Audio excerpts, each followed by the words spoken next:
Hello and welcome to this week's episode of Mining Insight. I'm your host, Mahlogonolo Mashile, and today we tackle one of the most underserved topics in our space, and that is financial planning. Your money, your future, and the decisions that separate financial security from financial regret. I'm joined by a financial educator from Old Mutual, and we go deep into financial planning, from wills, marriage contracts, investments, and what to do when life doesn't go to plan. But before we go right in, please remember to subscribe, like, and leave us a comment. You can also support the channel by clicking on the Super Thanks button. Having said all of that, let's meet our guest. Thabo Hollo is a financial educator, an advocate for financial freedom, and one of the most passionate voices on personal finance in South Africa today. As a financial education manager at Old Mutual, and with a career built across Capitec, Nedbank, and DibaBank, he has worked alongside thousands of working professionals, helping them protect their assets, grow their wealth, and make informed decisions that last a lifetime. Today, he brings that wealth of experience to Mining Insight to talk wills, investments, marriage contracts, and the financial decisions that could define the rest of your life. Thabo, welcome and thank you so much for joining us. Thank you, Mahlogonolo, and thank you for the opportunity. So before we go deep into the financial things, let's start with who is Thabo and how long have you been in the financial space? Okay, thank you. It's Thabo Hollo. I'm the programs manager for Old Mutual. I've been in the financial services just over 20 years in different spaces, different portfolios. I started essentially in banking, funny enough, and before I went into the insurance space. But I've done quite a bit in terms of strategy, particularly the last mile strategy for entry-level banking. I've done product design, segment management, portfolio management, and right now I'm in the financial education space. Sure. Let's open up with a number that made me stop when I looked at it or when I heard of it. 70% of working people do not have a valid will. This cuts across levels: entry, middle, senior, executive. Who is in the 70 or who is in this 30, and why is that? The 70% is all of us. Yeah. It's those that are entry level, those that have sophisticated products, those that are in the middle. The issue of the wills is largely a psychological thing more than anything else. Sure. So there's three levels, right? There's I know what I know and I don't like what you're having. So there's people that know about wills. Yeah. And they know very well how it works, but they just don't like the product, and they'll look for alternative ways of dealing with it. That's the first one. There's people that don't know that they don't know. There's people that don't know that there's something called a will. So it's an education issue, right? To say, here's a will, this is how it works, etc., etc. There's people that know, but they don't know what they don't know. So they know that there's a will, but they don't know how it works, why it works. So there's different categories of people that don't take up a will. There's not necessarily one person or a homogeneous group of people that don't take up wills. But most of it is mostly the psychology of finances that deals largely with wills. Maybe let's demystify the issue around wills. What does it cost to draft a will?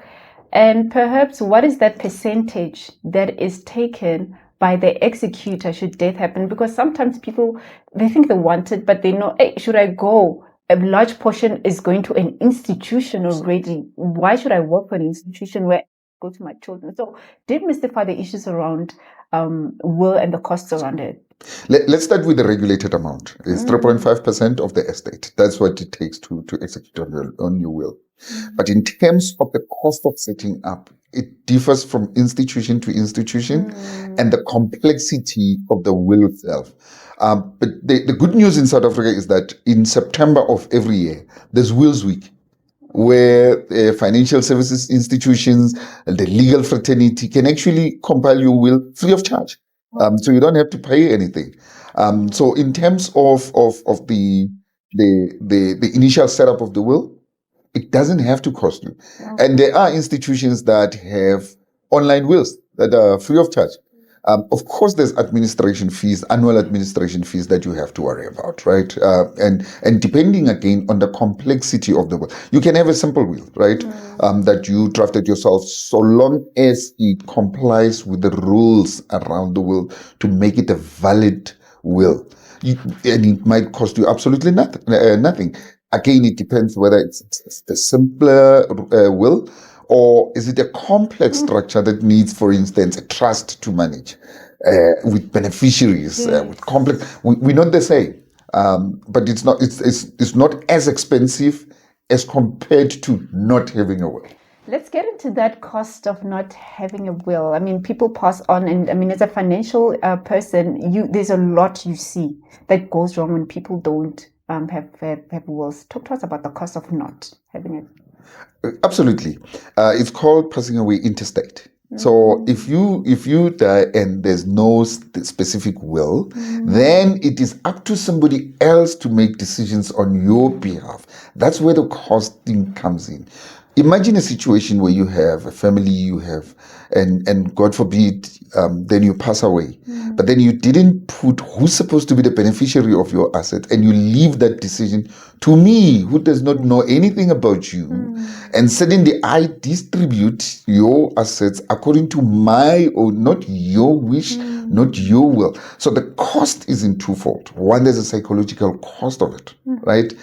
Because you would have preferred that your firstborn perhaps get something. Your husband, your wife, your partner gets something else, or you would have chosen to donate to charity. That is what you want, right? But should you pass away without any will, that choice goes away, because then it is left up to the master's office, up to the trustees even, to decide on your behalf. And that is a cause mainly of confusion, and the cost thereof becomes more psychological than anything else. But at the same time, if you die intestate, there are cost implications also, depending on the structure of the assets, depending on the structure of the portfolio. It will cost you more not to have a will than to have a will. So whether you have it or not, do you still pay? You still pay in one way or the other. Sure. So yes, you might choose to say, look, I want to save that 3.5% and not have a will. But what you're not thinking about is the cost to the people that you're leaving behind, in terms of the finances, in terms of, for instance, if we were to look at the situation in South Africa right now, at the master's office and the queue that is in there, the complexity that is in there, dying intestate is not necessarily the best thing. Sure. Frozen assets? Yes, temporarily. Because you're not there, you can't transact, you can't do anything. You can't move up until your execution is done properly. The assets are in limbo. Imagine your kids being affected. Imagine your family being affected simply because you did not regulate your affairs in time so that they can have continuity in terms of the usage or the taking advantage of your asset. Should wills be a secret? And I want you to advise from a point of a financial advisor. Obviously, somebody has got a partner, they're married. I mean, you at some point need to understand what should happen when, I'm not planning your death, okay? But should you go, I mean, I should somewhat even have a say to say how is the finances going to, should wills be a secret? And I'm sure you're going to say no, but how do we even start that kind of conversation with our partners to say, who's there? Yeah. I'm glad that you think I would say no, because I was definitely going to say no. It shouldn't be. Yes. The challenge with the finances in particular, and it's not just limited to wills, is we emotionalize finances. We attach too much emotion to finance and forget that some of these things are contractual instruments. Nothing but a contract. So the conversations, I think, in terms of the finances at home should not be a secret in the first place. Not just limited to a will. How you do your budget at home should not be a secret. You should be having your money in Davos every month to say, Mama, Papa, kids, let's sit down and structure our budget, right? Who's paying for what? How are we paying for this? That's the initial thing. We should make conversations around finances not to be tough and emotional. Yes, it is emotive, but it shouldn't be. So let's graduate it into the will space, right? it's mom, dad, and 2 kids. There shouldn't be any secrets, right? And I know, I can give you anecdotes where personally, I know that my parents have, well, God bless them, they're still alive, both of them. But I know they have a will. But initially, the conversation was very uncomfortable. Because you're right. Somebody, when you say, hey, let's talk about a will, is Unyawampula, do you want to kill me? That's the first response, right? Yes. But then once you get into the space where you explain, to say this is a will, this is how it works, this is why you should have a will. The chances are the more you open up, and it's not a one-day game. Somebody might say, let me go think about it a little bit, right? And they think about it. But in an environment where you have partners, you have spouses, the ideal thing is those things should not be a secret. In fact, one of the wills is where you have a mirror will. A mirror will is where partners who are, for instance, in a marriage situation, make each other the executor of each. So you are aware that my wife knows that I have a will, and this is what has gone into. My husband knows that I have a will, and this is what has gone into the will. So finances necessarily should not be a secret. I know that it's an idealistic situation. Yeah. But that's how, look, finances can be stressful on their own without necessarily including secrecy in the whole thing. So the ideal thing is let's de-emotionalize finances by saying, look, this is what I am. This is what you earn. This is what we can spend our money on. This is what our financial planning looks like, because financial planning goes way beyond just the wills, right? To say, how do we create wealth for our children? How do we break poverty cycles? Those are the conversations that we should be having open conversations. But if you can't, and I always advise that, in as much as we go to marriage counseling, right? Particularly those that are serious, they're going into a dating space, they contemplating marriage, include in that financial counseling to say, how are we going to manage our finances? How are we going to deal with the money? Know each other's money personalities, because we differ in terms of the money personalities. And that spills over into financial planning, wills, etc., etc. It shouldn't be a secret. That setup sounds quite ideal with married people, but if you've got a partner and you've got a child, how do you even probe that kind of conversation? You're not married, and the openness is not that, but I mean, you still carry the responsibility to take care of the person even when you're not sure. How does somebody even probe, that conversation? I think the biggest issue is openness in terms of how we deal with it. And again, it's an idealistic situation where we're saying, let's be open about what am I getting myself into here. If you were to understand the statistics of how marriages break, finances play a great role in breaking up of marriages or relationships, simply because we're that secretive. We're not open and we're not talking about the finances. Again, I want to go back to de-emotionalizing. For instance, there's nothing wrong when you are still in a dating space to ask your partner for their credit score, to find out if they're creditworthy. Because here's the thing, you go in, you get married, and one of the marital regimes is in community of property, but you don't know what levels of debt the other person has. You don't know how much are they bringing into and suddenly you have an inheritance of debt that you were not aware of. So those conversations need to come into play, particularly in relationships. It's not just the issue of wills. It's not, yes, it is idealistic, but think about it as a way of regulating your lives, not just you and your partner, but you, partner, and kids and families. In South Africa, we have a phenomenon called black tax, for instance. If it's person and spouses, we need to talk about that. Do we support your parents? Do we support your cousins? Where is that line? How do we draw that line? Who manages that conversation? But that conversation must be had. Whether we like it or not, that conversation we must still have, because if we don't have that conversation, the chances are we're planting a seed that could destroy relationships in the future. have the conversation. Sure. Let's talk about the part of intentionally building wealth, the 50, 30, 20% rule of thumb, and the value of that. 50, 30, 20 rule in terms of budgeting particularly is just a guide. But in a country where we have 50, 60 million people, we have 50, 60 economies. Because my state of finances and personal finances does not necessarily mirror the next person. So yes, overall we're saying, look, take care of your needs first, right? Which is the shelter. That's the 50%. Your shelter, your living expenses, your if you're using transport to and from work, those kind of things, right? But also don't punish yourself. So still have that 30% that says, yeah, I want this. I don't necessarily need it. It's not like I will die if I don't have it. But I would I want it. Have that 30%.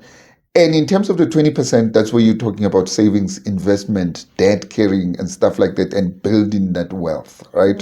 The one thing that and I know it gets me in trouble. I still do not understand why people would have 10, 15 funeral covers and not even a single life cover. Instead, in terms of wealth creation, because yes, we would bury you in a nice shiny coffin, but what legacy are you leaving? Sure. So part of wealth creation is not just about savings and investment. It's also the risk products that you're taking, right? Instead of just that shiny coffin, how about leaving something for your kids? How about leaving something for the next generation? So wealth creation is also about taking that risk, but managing and mitigating the risk in terms of the policies and products that are out there that would help you take your situation to the next generation. Again, the 50, 30, 20 rule is just a guide. Look at what works for you, for your economy, right? Have your own understanding and say, yes, what are my needs? What are my wants? And what are my wealth creation products? And structure it accordingly. You almost spoke into what I wanted to come to next. That, I mean, should we not even restructure this rule of thumb, given the honest reflection on how our economy is doing, inflation rates? Salary increases don't match that even anymore, right? Should we not even come up with a rule that sort of shields somebody for the future? Because I mean, the 50, you've got debt and you can afford it, but with the economy, with how things are turning up, and we're seeing with the wars how things are, even the direction they're going, people are retrenching, people are losing jobs. Shouldn't we structure it in a more cushioning fashion? In fact, my rule is take stock every year. Pause, reflect. Go through your bank statement. Go through your policies. Go through your investment accounts and say, does it still make sense for what I'm trying to achieve? Yes. But do not be overly reactive. Because if you were to be overly reactive, every little move, you will react to it, right? If there's a war in Iran, then you react. If there's no war and suddenly there's floods in Mozambique, you react. You can't, right? It's not timing the market, it's time in the market, right? Yeah. The longer you stay, the better. Even if there will be ups and downs, but if you look at, for instance, if you look at the equities market, overall, in a long time, they trend upwards. Yes, there might be ups and downs, but at a personal level, give yourself space to pause and reflect and say, does it still make sense to do what I'm doing right now? So if, for instance, you were carrying a whole lot of debt, right, and you still have savings, right, pause and reflect and say, can I still afford this debt? Or should I be liquidating this debt quicker? Should I be adding an extra 200, 300 rands so that it goes direct into the capital and reduces the capital that I owe? Those are the decisions that you make. But here's the art, right? And I'm not saying everybody will do it. I happen to be a December baby. But I spent the time to reflect on my finances. So I pause and I use the 10th of December to review my whole year and plan for the next year. And say, what am I seeing my year as in the following year? Who else is going to be in my life? How do I interact with people But it gives me time to pause and reflect and say, what is going on in my bank statement? How many debit orders are in there? And you'll be surprised. Sometimes you have those 99 rands that you didn't even know that they're there. And they add up. And yes, and you have a gym membership that you took, but you've never been to gym. There's rewards and subscriptions that you've taken up because it was a 50% special. But because you're not reflecting on what is in your bank statement, you're not aware of those things. So give yourself time to say, pause. Does the 50-30-20 rule still play? And the economy as is now, should I be changing? Should I be driving a smaller car, not a bigger car? Should I still be living? I've just got retrenched. Is it worth it having this massive house instead of buying down and getting something that is smaller that I can maintain, right? Those are the reflections that you have to, and unfortunately, it's a personal decision that you have to reflect. You can't get an answer from, yes, do talk to a financial advisor, but ultimately the decisions are yours to say, let me be honest with my situation and make my situation decisions better. What personal sacrifices should people start looking to make to ensure they've got a more financial secure future? And also maybe if you can touch a bit on how the economy is rapidly becoming uncertain. How can people start, positioning themselves? Yeah. Let's stick to the basics. Let's stick to the basics first. For example, I'm a massive fan of budgeting. Get the budgeting right, because what the budgeting does for you is it gives you full control of your finances. And it sounds innocuous, right? Oh. It sounds like, but get it. So I saw a clip somewhere where it says, don't make it a habit, make it a ritual. That you are budgeting and you stick as much as you possibly can to that budget. Because what it does is it instills a certain level of discipline. For instance, we have tools now that you can link to a bank account, and you can even set notifications and limits. And if you're a happy drinks person and you've set a certain limit for your happy drinks and you're starting to get over, something pops up and say, hey, hang on, Mreda, you're going over in terms of your happy drinks. Or if you had budgeted to do XYZ, then it kind of notifies you if you get into the limits, etc. So the first thing that we need to do to control our economy, remember, you can't control the South Africa economy. You can't. You don't determine the price of petrol. Yeah. Right? What you can control is your own economy. Right? Think about it that way and say, hang on, is there any alternative to me driving to work? Shouldn't I be using public transport? Right? And the one phenomena, and I hope there's an English translation of this, the Batubadla ring kind of phenomenon. What will they say? Get out of it. Yeah. Mind your own economy and say, what does my economy look like, right? Does it still allow me to eat out 5 times a week? Does it still allow me to grab that $45 cup of coffee every morning? That's your economy. Those are the things that, so yes, there's shifts in the economy in general, but worry about the things that you can control, right? Instead of worrying about, hey, this is the macroeconomy, the minister says there'll be an increase in tax. Control your own and say, can I still afford this? Yeah. And be honest with yourself. Should I make certain changes? Should I still be eating out? Should I still be wearing this type of clothes? Should I still be doing? So control those things that are within your means, and that is the way to go. Sure. Maybe let's just touch on the investment vehicles available in South Africa. In South Africa, fortunately, we have both formal and informal investment vehicles, right? Let's stick to the formalized one and say there's different types. And depending on what your time horizon looks like, right?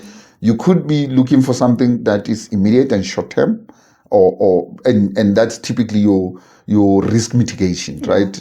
Emergency funds, emergency savings account, etc., that you can get from either banks or insurance companies or any other financial institutions. You can go into the medium term, right? Your 3 to 5 years typical time horizon, where you can freeze your funds, either pay once off and freeze it, or contribute regularly, right? But then with a 5-year time horizon, or you can look at 20 years. You can buy a bond, for instance, that's going to take a 20-year. It's a 20-year bond. So depending on on one, the time horizon. Secondly, your risk appetite, right? You are 65. You need you need something that is secure enough not to lose you if there is. So your risk appetite will typically be in asset class that will be smooth and no volatility, but the returns are smaller. But if you are 2021, and you still have quite a bit in terms of time horizon, there's nothing wrong with taking a little bit more risk. But yes, remember, more risk, more returns, but also the chances, the downside is still there. So South Africa has multiple products that you can consider, whether and depending on the asset class against, whether it's currencies and cash, right? Whether it's savings products, property portfolio. So there's different types of investment vehicles that you would consider, should you consider. But here's my advice. Yeah. Talk to an accredited, knowledgeable, credible financial advisor and sit and spend time. Ask questions. Yes. Ask questions and look for alternatives. And if you're talking to one person, there is nothing wrong with talking to more than one people, right? And say, hey, this one says this, how do you see it? And ultimately the decision is yours on how you want to structure your investments. Look, there is, like you're saying, quite a number of options, right?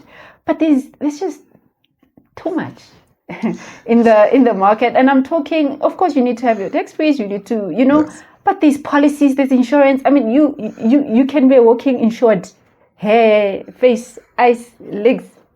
True. There's just so much. True. There's funeral covers. Yeah. There is policies. Where should somebody prioritize? If somebody had to start to say, I want to start the journey of investing and securing my future, where do you start? If it was 2 or 3 things that are important, because every day there's a call to insure something on you. 100%. The first thing that you should do is goal setting. Yeah. Funny enough. It's setting your goals. It's understanding what are the things that you want, right?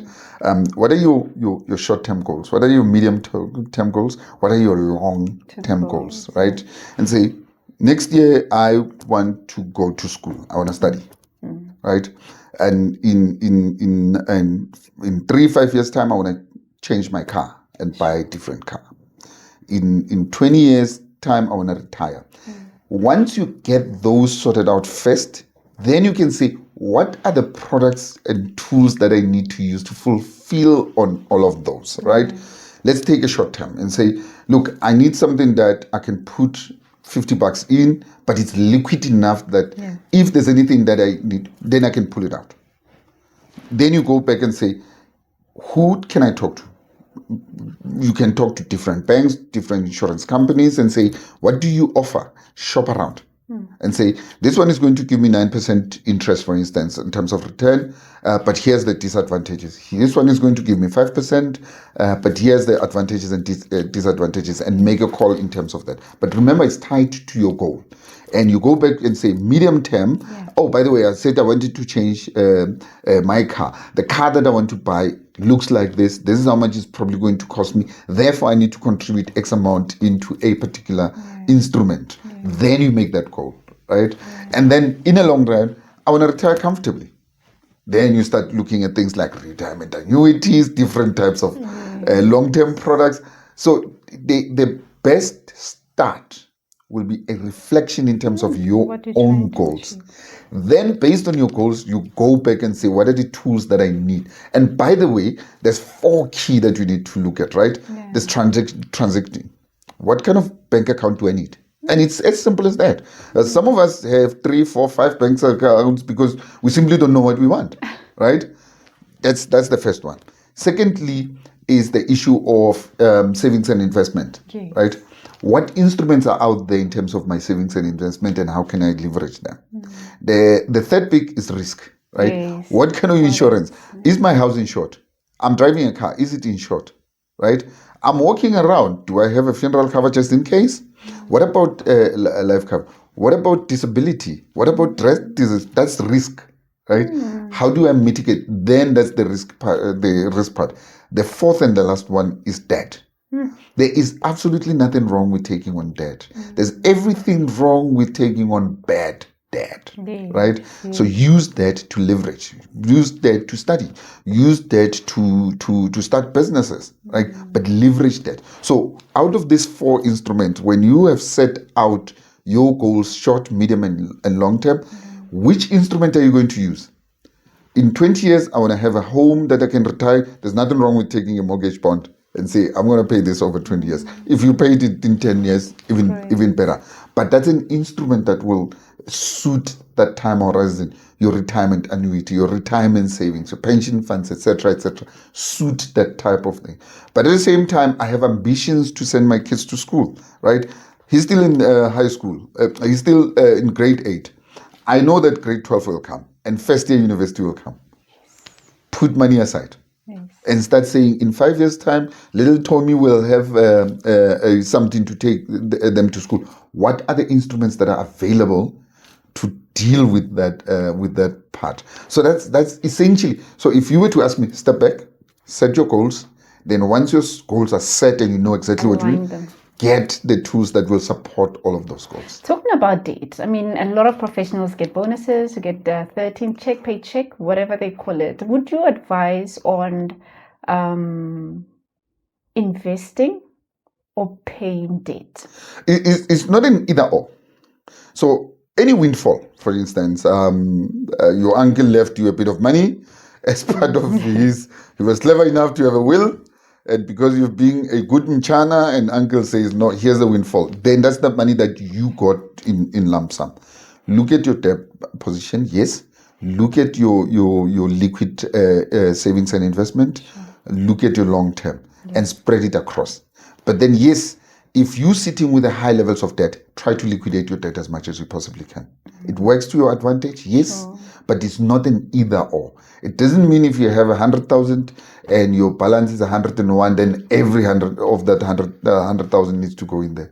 You can say, okay, I'll put in 50 here or 60, and then I'll put the other funds into other instruments. So it's not an either or, but just be balanced in terms of how you. But if there's an expensive debt and things like personal loans, for instance, try to liquidate as quickly as possible and get out of expensive debt.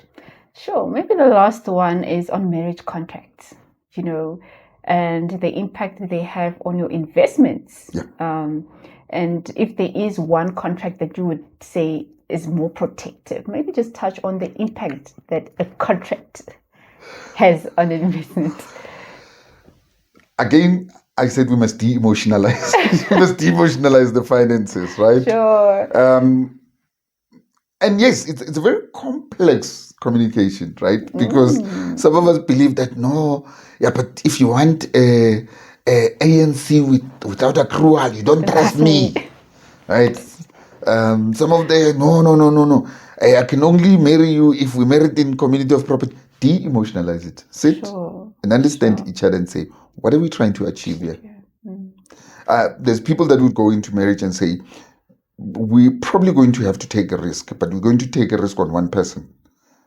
So the easiest way to do is let's go anti-nuptial contract, and we'll put a clause in there that what is it that is in the contract, so that you shield yourself, right? That's one way of doing it. I personally think, particularly when you're talking to professional people, business people, the best thing to do is sit and understand the level of risk that you're willing to take as a couple. So if and remember, if you go community of property, the risk is on both of you. Should anything go wrong, both of you are entangled in the risk, right? But if, for instance, we know that me and Mrs., but Mrs. is the likely high risk, there is nothing wrong with putting an anti-nuptial contract and say, look, we're going to split this. It shouldn't affect your marriage. If you de-emotionalize finances, they shouldn't affect, but transparency from the onset. You're still courting, right? You're still dating. Understand each other and say, hey, what are you looking for? What are your goals? What are the things that you set yourself? Does it suit what I want? And if you find that level of financial compatibility, that will go a long way in terms of determining what kind of marriage contract. And yes, either one, community of property, anti-nuptial contract, with or without accrual, does have a bearing on your finances, right? But the biggest determinant is transparency and honesty. Yes. Looking at what is currently happening, the wars, there's people who are very nervous about the stock market. They're very nervous about their livelihood. What would your advice be, when it comes to finances, to an entrant, to a senior, and to an executive? Where should their headspace be with these uncertainties of wars? Don't overreact. Yeah. Do not overreact. Yes, reevaluate your position, reevaluate your portfolios, but don't act on a whim. Because here's the thing. Tomorrow, a president wakes up and says, war is over. Then what? Or one person says, yeah, war is over, but there's another one starting somewhere else. Then what? Yes. So you can't be reactive to each and every little situation. And I'm not saying little in terms of belittling the impact, because it does have an impact. Sure. We're sitting now in a situation where the oil price is likely going to go up, and petrol price will do the same thing. That will have an inflationary bearing. It will probably wipe up some portfolios, depending on how you structure it. But there's somebody out there who makes a lot of money out of the oil that goes up. So it's not a zero-sum. It's not a zero-sum game. Yes. But the best way is not to overreact, right?